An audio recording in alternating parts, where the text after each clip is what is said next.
नृसिंहकवचं वक्षे प्रह्लादेनोदितं पुरा सर्वारक्षाकरं पुण्यं सर्वोपद्रवनाशनम् सर्वसम्पत्करं चैव स्वर्गमोक्षप्रदायकं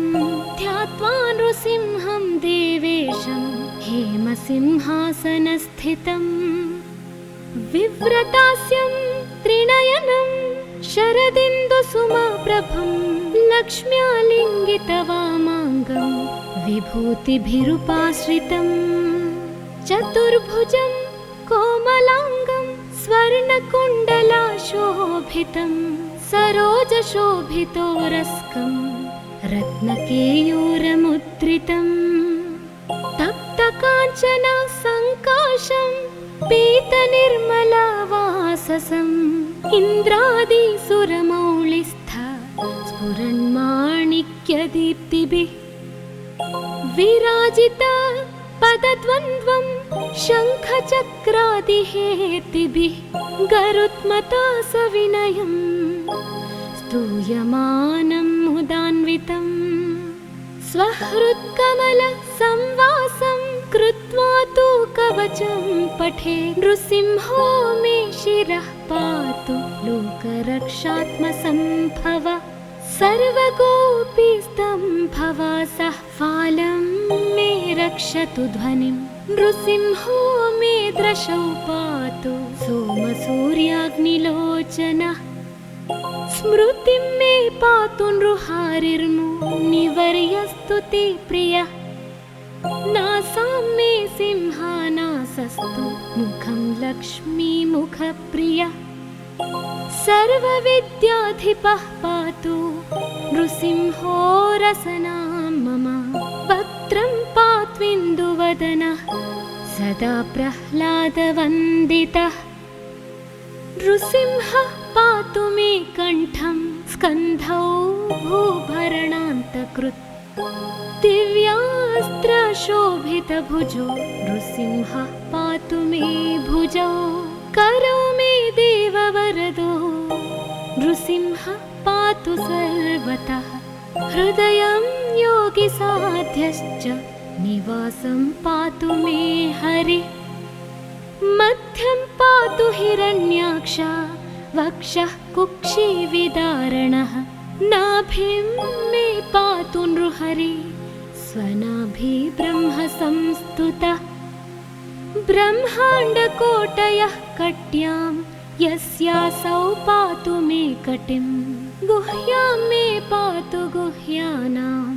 मन्त्राणां गुह्यरूपधृक् ऊरो मनोभवः पातु जानुनी नररूपधृक् जङ्घे पातु धराभार हर्ता ये सौनृकेसरी सुरराज्य प्रदः पातु पादौ मे नृहरीश्वरः सहस्रशीर्षा पुरुषः पातु मे सर्वशस्तनुम् महोग्रः पूर्वतः पातु महावीराग्रजोऽग्नितः महाविष्णुर्दक्षिणे तु महाज्वालस्तु नैऋतौ पश्चिमे पातु सर्वेषु दिशि मे सर्वतोमुखः नृसिंहः पातु वायव्यां सौम्यां भूषणविग्रहः ईशान्यां पातु भद्रो मे सर्वमङ्गलदायकः संसारभयदः पातु मृत्युर्मृत्युर्नृकेसरी इदं नृसिंहकवचं प्रह्लादमुखमण्डितं भक्तिमान्यः पठेन्नित्यं सर्वपापैः प्रमुच्यते पुत्रवान् धनवान् लोके दीर्घायुरुपजायते यं यं कामयते कामं तं तं प्राप्नोत्यसंशयम् सर्वत्र जयमाप्नोति सर्वत्र विजयी भवेत् भूम्यन्तरिक्षदेव्यानां ग्रहाणां विनिवारणम् खड्गसम्भूत विशापहरणं परं ब्रह्मा राक्षसयक्षाणां दूरोत्सारणकारणम् भूर्जे वा तालपत्रे वा कवचं लिखितं शुभं करमूले धृतं येन सिद्धेयुः कर्मसिद्धयः देवासुरमनुष्येषु स्वमेवा जयं लभेत् एकसन्ध्यं त्रिसन्ध्यं वा यः पठेन्नियतो नरः सर्वमङ्गलमाङ्गल्यं भुक्तिं मुक्तिं च विन्दति द्वात्रिंशच्च सहस्राणि पठेच्छुद्धात्मना नृणाम् कवचस्यास्य मन्त्रस्य मन्त्रसिद्धिः प्रजायते अनेन मन्त्रराजेन कृत्वा भस्माभिमन्त्रणम् तिलकं विन्यसेद्यस्तु तस्याग्रह भयं हरे त्रिवारं जपमानस्तु दत्तं वार्यभिमन्त्र्य च प्राशयेत्यो नरो मन्त्रं नृसिंहध्यानमाचरेत् तस्य रोगाः प्रणश्यन्ति ये च स्युः कुक्षिसम्भवाः किमत्र बहुलोकैः नृसिंहसदृशो भवेत् मनसा चिन्तितं यत्तु स तच्चाप्नोत्यसंशयम्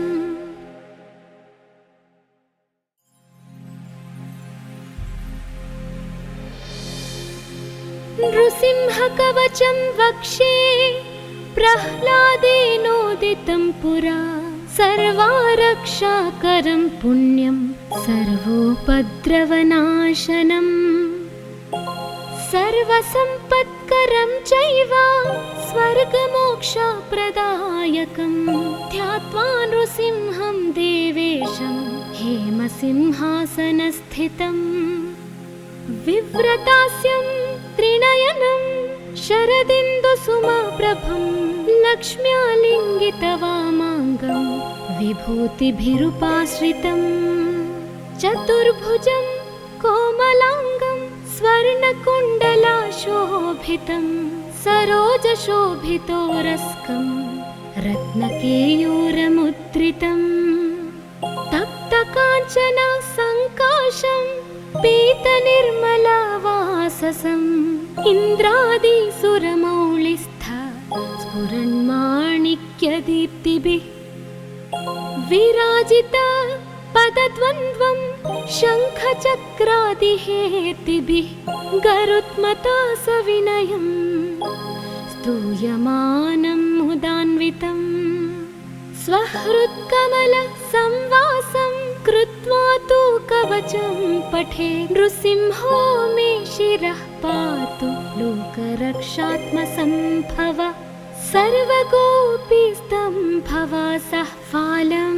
मे रक्षतु ध्वनिं नृसिंहो मे दृशौ पातु सोमसूर्याग्निलोचनः स्मृतिं मे पातु नृहारिर्मुनिवर्यस्तु ते प्रियः नासां मे सिंहानासस्तु मुखं लक्ष्मीमुखप्रियः सर्वविद्याधिपः पातु नृसिंहो रसनां मम वक्त्रं पात्विन्दुवदनः सदा प्रह्लादवन्दितः नृसिंहः पातु मे कण्ठं स्कन्धौ भूभरणान्तकृत् दिव्यास्त्रशोभितभुजो नृसिंहः पातु मे भुजौ करौ मे देववरदो नृसिंहः पातु सर्वतः हृदयं योगिसाध्यश्च निवासं पातु मे हरिः मध्यं पातु हिरण्याक्ष वक्षः कुक्षिविदारणः नाभिं मे पातु नृहरि स्वनाभि ब्रह्म संस्तुतः ब्रह्माण्डकोटयः कट्यां यस्यासौ पातु मे कटिं गुह्यां मे पातु गुह्यानां मन्त्राणां गुह्यरूपधृक् ऊरो मनोभवः पातु जानुनी नररूपधृक् जङ्घे पातु धराभार हर्ता ये सौनृकेसरी सुरराज्य प्रदः पातु पादौ मे नृहरीश्वरः सहस्रशीर्षः पुरुषः पातु मे सर्वशस्तनुम् महोग्रः पूर्वतः पातु महावीराग्रजोऽग्नितः महाविष्णुर्दक्षिणे तु महाज्वालस्तु नैऋतौ पश्चिमे पातु सर्वेषु दिशि मे सर्वतोमुखः नृसिंहः पातु वायव्यां सौम्यां भूषणविग्रहः ईशान्यां पातु भद्रो मे सर्वमङ्गलदायकः संसारभयदः पातु मृत्युर्मृत्युर्नृकेसरी इदं नृसिंह कवचं प्रह्लादमुखमण्डितं भक्तिमान्यः पठेन्नित्यं सर्वपापैः प्रमुच्यते पुत्रवान् धनवान् लोके दीर्घायुरुपजायते यं यं कामयते कामं तं तं प्राप्नोत्यसंशयम्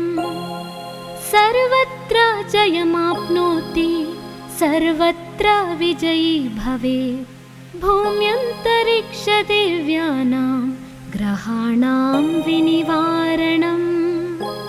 वृश्चिकोरगसम्भूत विशापहरणं परं ब्रह्मा राक्षसयक्षाणां दूरोत्सारणकारणम्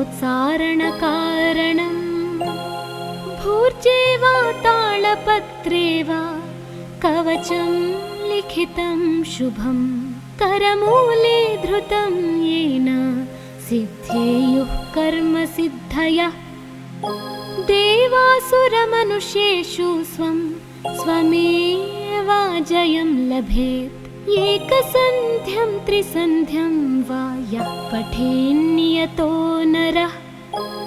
सर्वमङ्गलमाङ्गल्यं भुक्तिं मुक्तिं च विन्दति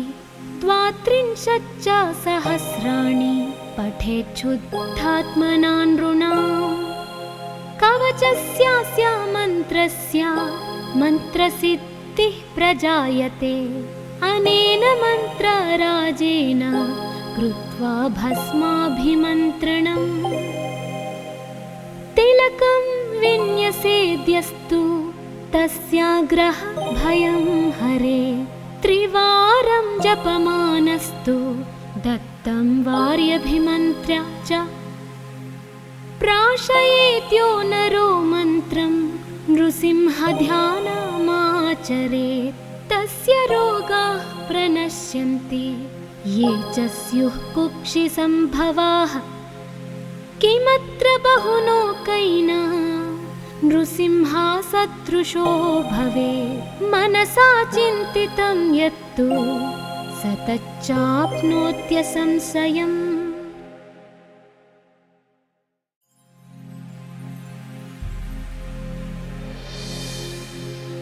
नृसिंहकवचं वक्षे प्रह्लादेनोदितं पुरा सर्वारक्षाकरं पुण्यं सर्वोपद्रवनाशनम् सर्वसम्पत्करं चैव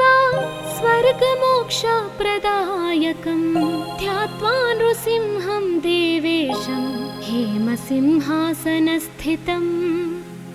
विव्रतास्यं त्रिनयनं शरदिन्दुसुमप्रभं लक्ष्म्यालिङ्गितवामाङ्गं विभूतिभिरुपाश्रितं चतुर्भुजं कोमलाङ्गं स्वर्णकुण्डलाशोभितं सरोजशोभितोरस्कं रत्नकेयूरमुद्रितं तप्तकाञ्चन सङ्काशं पीतनिर्मलवाससम् इन्द्रादिसुरमौलिस्थ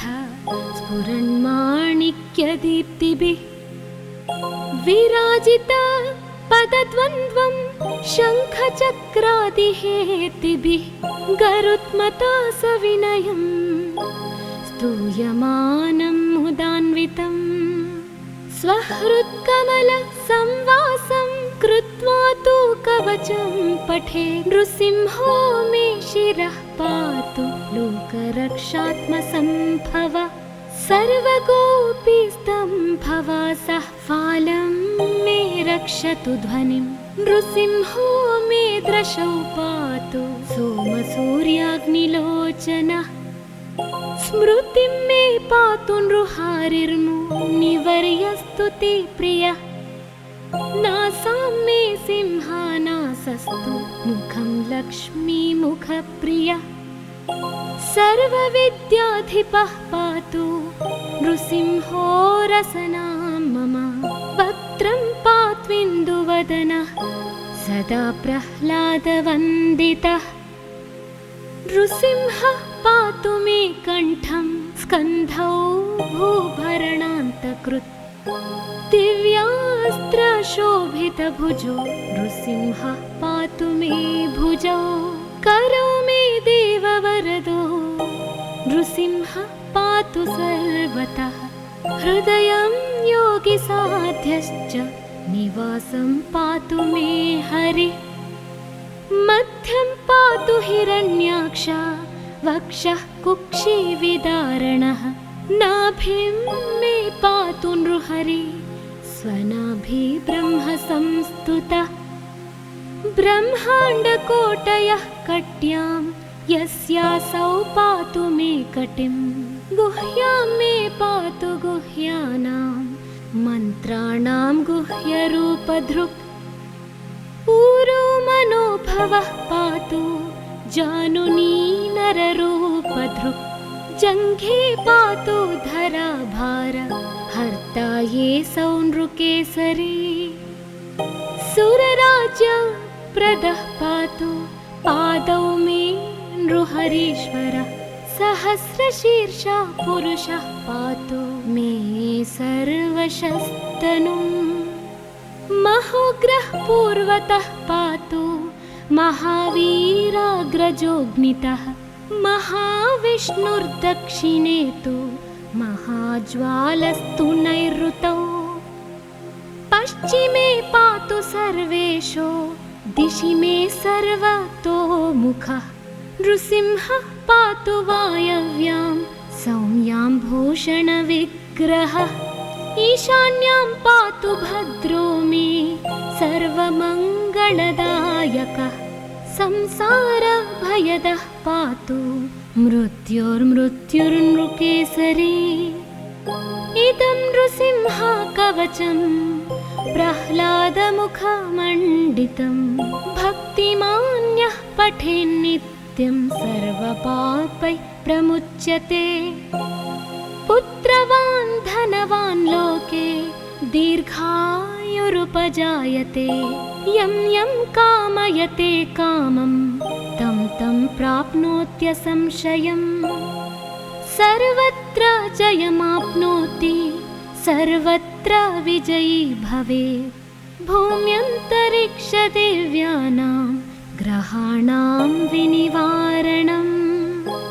वृश्चिकोरगसम्भूत विशापहरणं परं ब्रह्मा राक्षसयक्षाणां दूरोत्सारणकारणम् भूर्जे वा तालपत्रे वा कवचं लिखितं शुभं करमूले धृतं येन सिद्धेयुः कर्मसिद्धयः देवासुरमनुष्येषु स्वं स्वमेव जयं लभेत्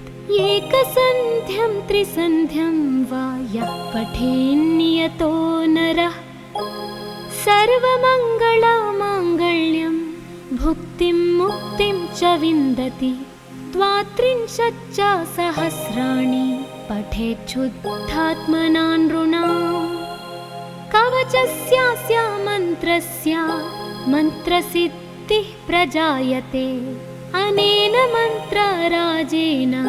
कृत्वा भस्माभिमन्त्रणम् तिलकं विन्यसेद्यस्तु तस्याग्रह भयं हरे त्रिवारं जपमानस्तु दत्तं वार्यभिमन्त्र्य च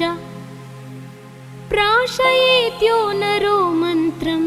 नृसिंहध्यानमाचरेत् तस्य रोगाः प्रणश्यन्ति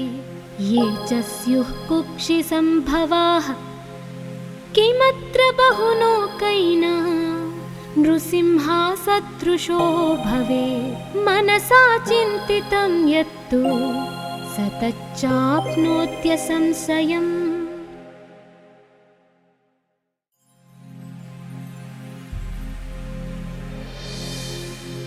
नृसिंहकवचं वक्षे प्रह्लादेनोदितं पुरा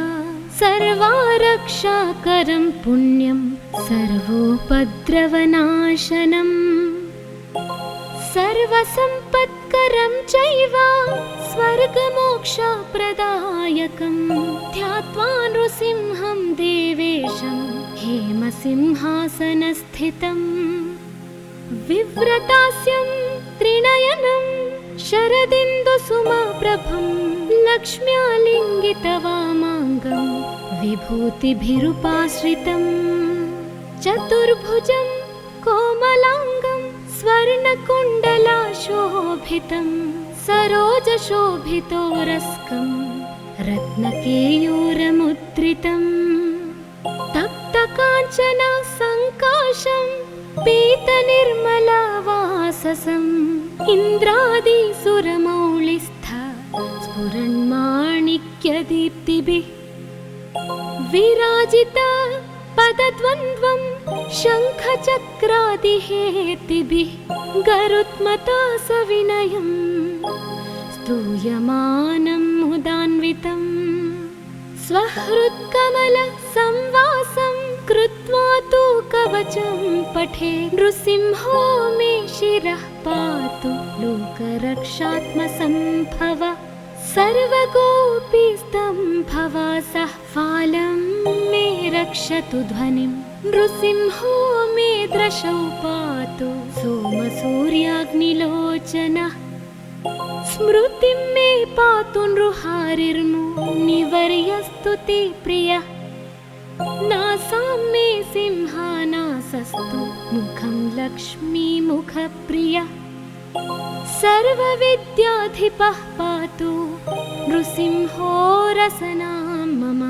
वक्त्रं पात्विन्दुवदनः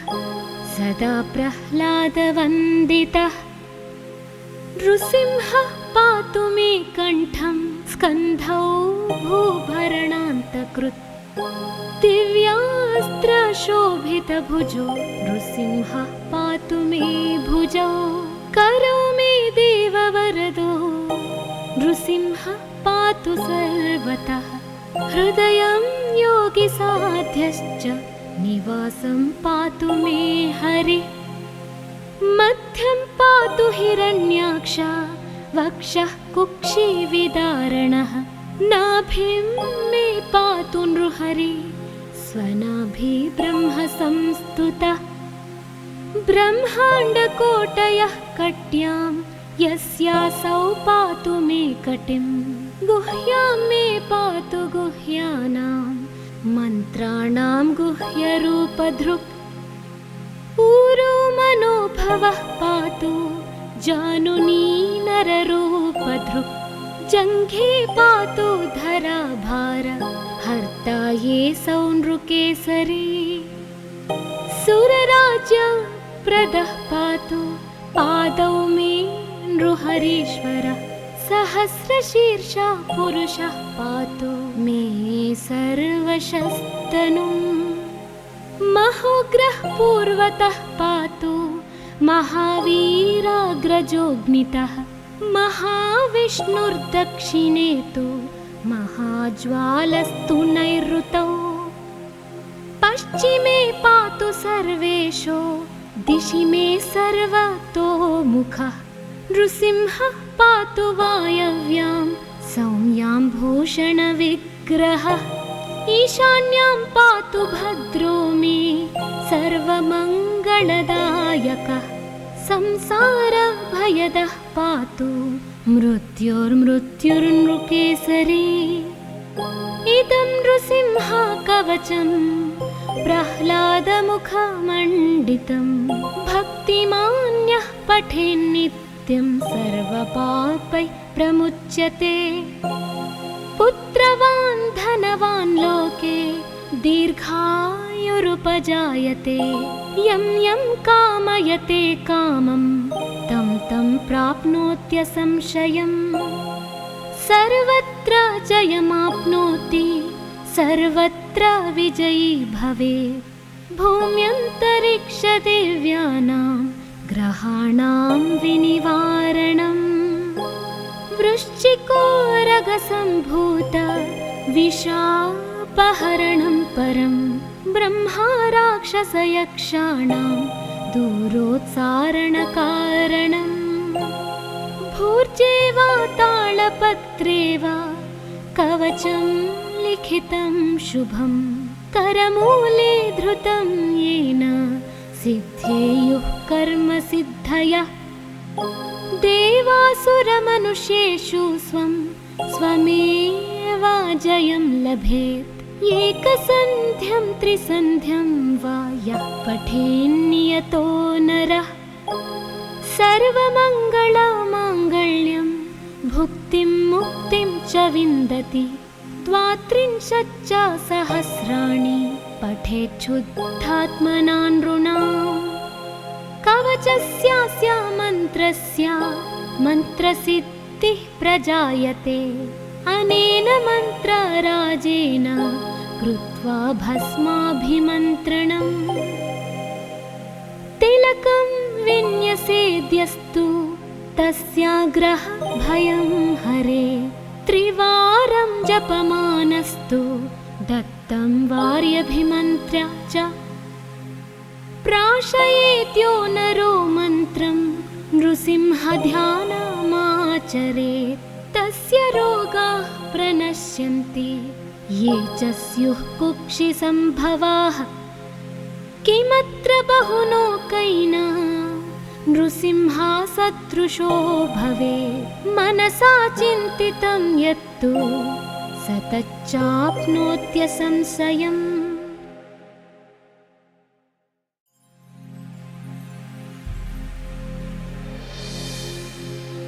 नृसिंहकवचं वक्षे प्रह्लादेनोदितं पुरा सर्वारक्षाकरं पुण्यं सर्वोपद्रवनाशनम् सर्वसम्पत्करं चैव स्वर्गमोक्षप्रदायकं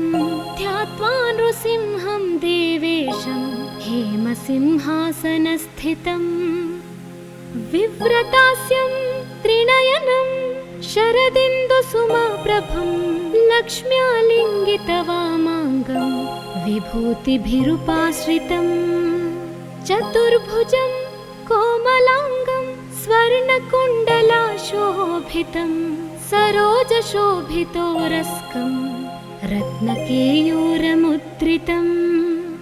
तप्तकाञ्चन सङ्काशं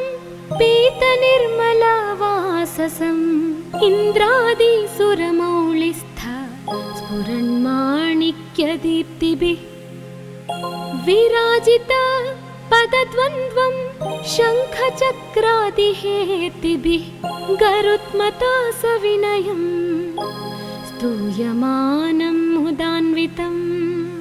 स्वहृत्कमलसंवासं कृत्वा तु कवचं पठे नृसिंहो मे शिरः पातु लोकरक्षात्मसम्भव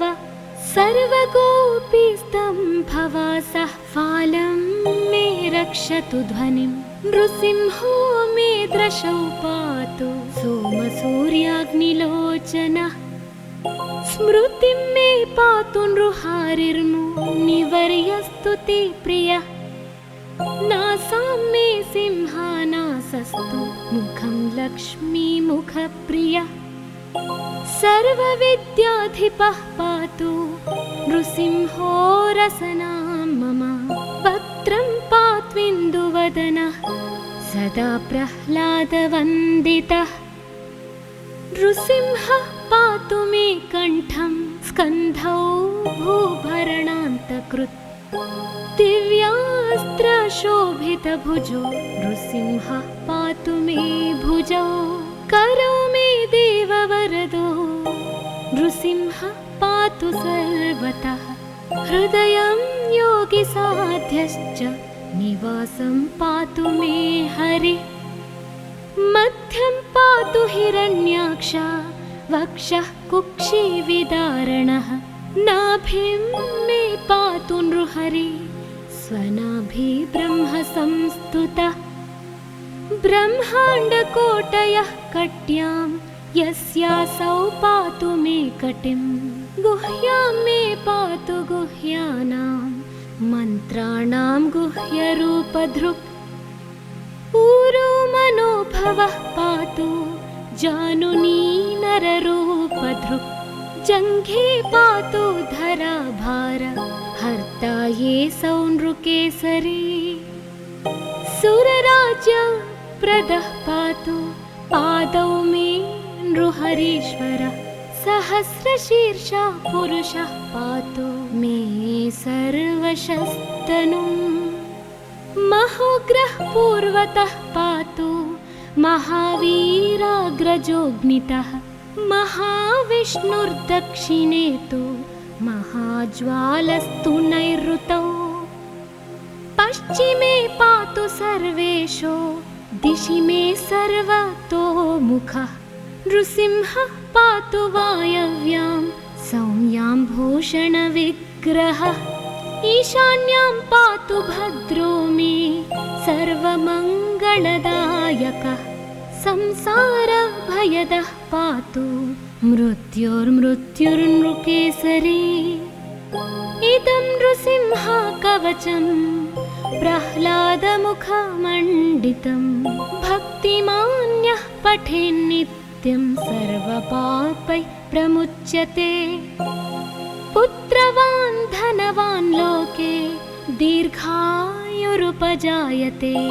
यं यं कामयते कामं तं तं प्राप्नोत्यसंशयम्। सर्वत्र जयमाप्नोति सर्वत्र विजयी भवेत्। भूम्यन्तरिक्षदिव्यानां ग्रहाणां विनिवारणम्। वृश्चिकोरगसम्भूत विषापहरणं परं। ब्रह्मा राक्षसयक्षाणां दूरोत्सारणकारणम्। भूर्जे वा तालपत्रे वा कवचं लिखितं शुभं। करमूले धृतं येन सिद्धेयुः कर्मसिद्धयः। देवासुरमनुष्येषु स्वं स्वमेव जयं लभेत्। एकसन्ध्यं त्रिसन्ध्यं वा यः पठेन्नियतो नरः। सर्वमङ्गलमाङ्गल्यं भुक्तिं मुक्तिं च विन्दति। द्वात्रिंशच्च सहस्राणि पठेच्छुद्धात्मना नृणाम्। कवचस्यास्य मन्त्रस्य मन्त्रसिद्धिः प्रजायते। अनेन मन्त्रराजेन कृत्वा भस्माभिमन्त्रणम्। तिलकं विन्यसेद्यस्तु तस्याग्रह भयं हरे। त्रिवारं जपमानस्तु दत्तं वार्यभिमन्त्र्य च। प्राशयेत्यो नरो मन्त्रं नृसिंहध्यानमाचरेत्। तस्य रोगाः प्रणश्यन्ति ये च स्युः कुक्षिसम्भवाः। किमत्र बहुलोकैना नृसिंहा सदृशो भवेत्। मनसा चिन्तितं यत्तु स तच्चाप्नोत्यसंशयम्।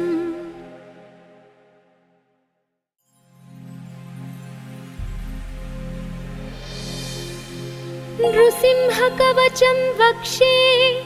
प्रह्लादेनोदितं पुरा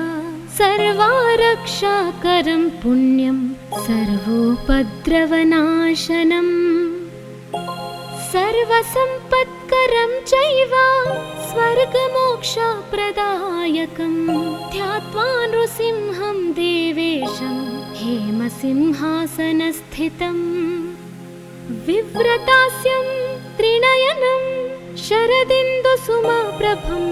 लक्ष्म्यालिङ्गितवामाङ्गं विभूतिभिरुपाश्रितं चतुर्भुजं कोमलाङ्गं स्वर्णकुण्डलाशोभितं सरोजशोभितोरस्कं रत्नकेयूरमुद्रितं तप्तकाञ्चनसङ्काशं पीतनिर्मलवाससम्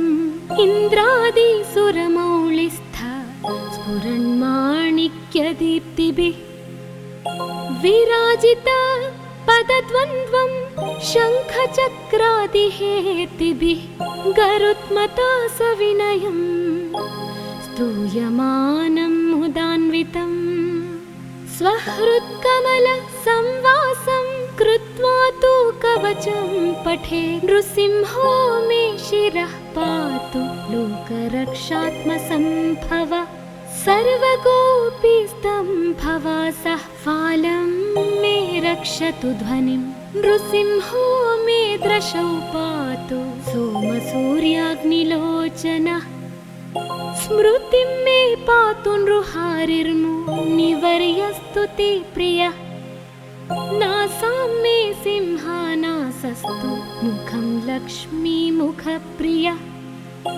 सर्वविद्याधिपः पातु नृसिंहो रसनां मम वक्त्रं पात्विन्दुवदनः सदा प्रह्लादवन्दितः नृसिंहः पातु मे कण्ठं स्कन्धौ भूभरणान्तकृत् दिव्यास्त्रशोभितभुजो नृसिंहः पातु मे भुजौ करौ मे देववरदो नृसिंहः पातु सर्वतः हृदयं योगिसाध्यश्च निवासं पातु मे हरिः मध्यं पातु हिरण्याक्ष वक्षः कुक्षिविदारणः नाभिं मे पातु नृहरि स्वनाभि ब्रह्म संस्तुतः ब्रह्माण्डकोटयः कट्यां यस्यासौ पातु मे कटिं गुह्यां मे पातु गुह्यानां मन्त्राणां गुह्यरूपधृक् ऊरो मनोभवः पातु जानुनी नररूपधृक् जङ्घे पातु धराभार हर्ता ये सौनृकेसरी सुरराज्यप्रदः पातु पादौ मे नृहरीश्वरः सहस्रशीर्षः पुरुषः पातु मे सर्वशस्तनुम् महोग्रः पूर्वतः पातु महावीराग्रजोऽग्नितः महाविष्णुर्दक्षिणे तु महाज्वालस्तु नैऋतौ पश्चिमे पातु सर्वेशो दिशि मे सर्वतोमुखः नृसिंहः पातु वायव्यां सौम्यां भूषणविग्रहः ईशान्यां पातु भद्रो मे सर्वमङ्गलदायकः संसारभयदः पातु मृत्युर्मृत्युर्नृकेसरी इदं नृसिंहकवचं प्रह्लादमुखमण्डितं भक्तिमान्यः पठेन्नित्यं सर्वपापैः प्रमुच्यते पुत्रवान् धनवान् लोके दीर्घायुरुपजायते यं यं कामयते कामं तं तं प्राप्नोत्यसंशयम् सर्वत्र जयमाप्नोति सर्वत्र विजयी भवेत् भूम्यन्तरिक्षदेव्यानां ग्रहाणां विनिवारणम् वृश्चिकोरगसम्भूत विषापहरणं परं ब्रह्मा राक्षसयक्षाणां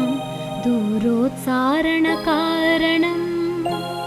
भूर्जे वा तालपत्रे वा कवचं लिखितं शुभं करमूले धृतं येन सिद्धेयुः कर्मसिद्धयः देवासुरमनुष्येषु स्वं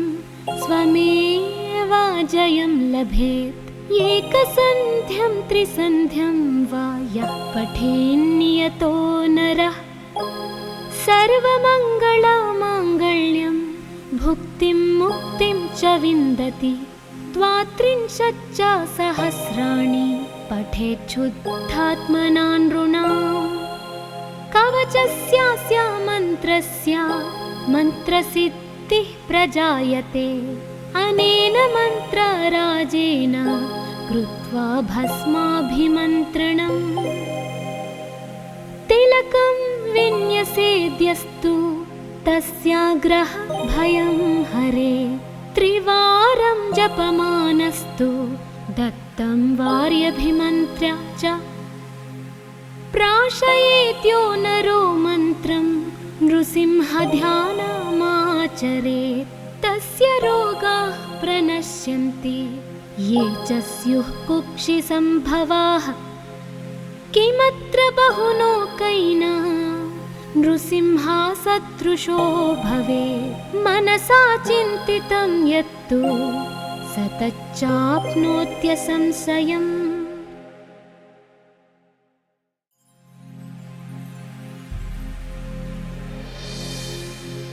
नृसिंहकवचं वक्षे प्रह्लादेनोदितं पुरा सर्वारक्षाकरं पुण्यं सर्वोपद्रवनाशनम् सर्वसम्पत्करं चैव स्वर्गमोक्षप्रदायकं ध्यात्वा नृसिंहं देवेशं हेमसिंहासनस्थितम् विव्रतास्यं त्रिनयनं शरदिन्दुसुमप्रभं लक्ष्म्यालिङ्गितवामाङ्गं विभूतिभिरुपाश्रितं चतुर्भुजं कोमलाङ्गं स्वर्णकुण्डलाशोभितं सरोजशोभितोरस्कं रत्नकेयूरमुद्रितं तप्तकाञ्चन सङ्काशं पीतनिर्मलवाससम् इन्द्रादिसुरमौलिस्थ स्फुरन्माणिक्यदीप्तिभिः विराजित पदद्वन्द्वं शङ्खचक्रादिहेतिभिः गरुत्मता सविनयं स्तूयमानं मुदान्वितम् स्वहृत्कमलसंवासं कृत्वा तु कवचं पठे नृसिंहो मे शिरः पातु लोकरक्षात्मसम्भव सर्वगोपीस्तम्भवासः फालं मे रक्षतु ध्वनिं नृसिंहो मे दृशौ पातु सोमसूर्याग्निलोचनः स्मृतिं मे पातु नृहारिर्मुनिवर्यस्तुति प्रियः नासां मे सिंहानासस्तु मुखं लक्ष्मीमुखप्रियः सर्वविद्याधिपः पातु नृसिंहो रसनां मम वक्त्रं पात्विन्दुवदनः सदा प्रह्लादवन्दितः नृसिंहः पातु मे कण्ठं स्कन्धौ भूभरणान्तकृत् दिव्यास्त्रशोभितभुजो नृसिंहः पातु मे भुजौ करो मे देववरदो नृसिंहः पातु सर्वतः हृदयं योगिसाध्यश्च निवासं पातु मे हरिः मध्यं पातु हिरण्याक्ष वक्षः कुक्षिविदारणः नाभिं मे पातु नृहरि स्वनाभि ब्रह्म संस्तुतः ब्रह्माण्डकोटयः कट्यां यस्यासौ पातु मे कटिं गुह्यां मे पातु गुह्यानां मन्त्राणां गुह्यरूपधृक् ऊरो मनोभवः पातु जानुनी नररूपधृक् जङ्घे पातु धराभार हर्ता ये सौनृकेसरी सुरराज्य प्रदः पातु पादौ मे नृहरीश्वरः सहस्रशीर्षः पुरुषः पातु मे सर्वशस्तनुम् महोग्रः पूर्वतः पातु महावीराग्रजोऽग्नितः महाविष्णुर्दक्षिणे तु महाज्वालस्तु नैऋतौ पश्चिमे पातु सर्वेषु दिशि मे सर्वतोमुखः नृसिंहः पातु वायव्यां सौम्यां भूषणविग्रहः ईशान्यां पातु भद्रो मे सर्वमङ्गलदायकः संसारभयदः पातु मृत्युर्मृत्युर्नृकेसरी इदं नृसिंह कवचं प्रह्लादमुखमण्डितं भक्तिमान्यः पठेन्नित्यं सर्वपापैः प्रमुच्यते पुत्रवान् धनवान् लोके दीर्घायुरुपजायते यं यं कामयते कामं तं तं प्राप्नोत्यसंशयम् सर्वत्र जयमाप्नोति सर्वत्र विजयी भवेत् भूम्यन्तरिक्षदेव्यानां ग्रहाणां विनिवारणम् वृश्चिकोरगसम्भूत विशापहरणं परं ब्रह्मा राक्षसयक्षाणां दूरोत्सारणकारणम् भूर्जे वा तालपत्रे वा कवचं लिखितं शुभं करमूले धृतं येन सिद्धेयुः कर्मसिद्धयः देवासुरमनुष्येषु स्वं स्वमेव जयं लभेत् एकसन्ध्यं त्रिसन्ध्यं वा यः पठेन्नियतो नरः सर्वमङ्गलमाङ्गल्यं भुक्तिं मुक्तिं च विन्दति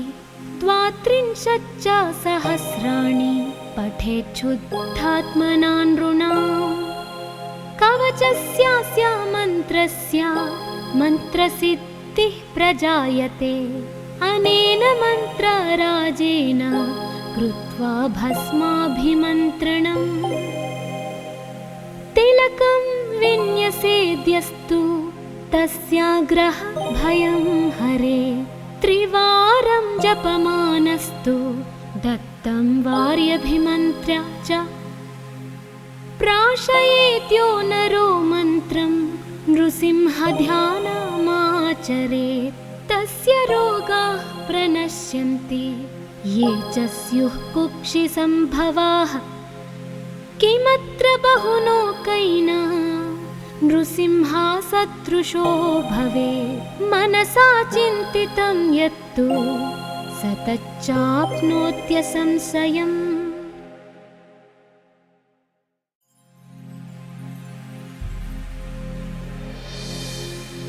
नृसिंहकवचं वक्षे प्रह्लादेनोदितं पुरा सर्वारक्षाकरं पुण्यं सर्वोपद्रवनाशनम् सर्वसम्पत्करं चैव स्वर्गमोक्षप्रदायकं ध्यात्वा नृसिंहं देवेशं हेमसिंहासनस्थितम् विव्रतास्यं त्रिनयनं शरदिन्दुसुमप्रभं लक्ष्म्यालिङ्गितवामाङ्गं विभूतिभिरुपाश्रितं चतुर्भुजं कोमलाङ्गं स्वर्णकुण्डलाशोभितं सरोजशोभितोरस्कं रत्नकेयूरमुद्रितं तप्तकाञ्चन सङ्काशं पीतनिर्मलवाससं इन्द्रादिसुरमौलिस्थ स्फुरन्माणिक्यदीप्तिभिः विराजित पदद्वन्द्वं शङ्खचक्रादिहेतिभिः गरुत्मता सविनयम् स्तूयमानं मुदान्वितम् स्वहृत्कमलसंवासं कृत्वा तु कवचं पठे नृसिंहो मे शिरः पातु लोकरक्षात्मसम्भव सर्वगोपीस्तम्भवासः फालं मे रक्षतु ध्वनिं नृसिंहो मे दृशौ पातु सोमसूर्याग्निलोचनः स्मृतिं मे पातु नृहारिर्मुनिवर्यस्तु ते प्रियः नासां मे सिंहानासस्तु मुखं लक्ष्मीमुखप्रियः सर्वविद्याधिपः पातु नृसिंहो रसनां मम वक्त्रं पात्विन्दुवदनः सदा प्रह्लादवन्दितः नृसिंहः पातु मे कण्ठं स्कन्धौ भूभरणान्तकृत् दिव्यास्त्रशोभितभुजो नृसिंहः पातु मे भुजौ करौ मे देववरदो नृसिंहः पातु सर्वतः हृदयं योगिसाध्यश्च निवासं पातु मे हरिः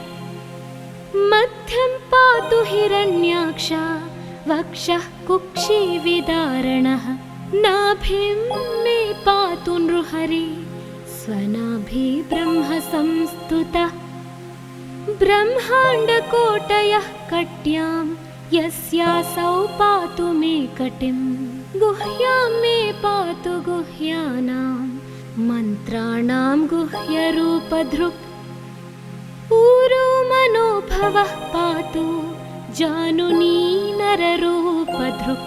जङ्घे पातु धराभार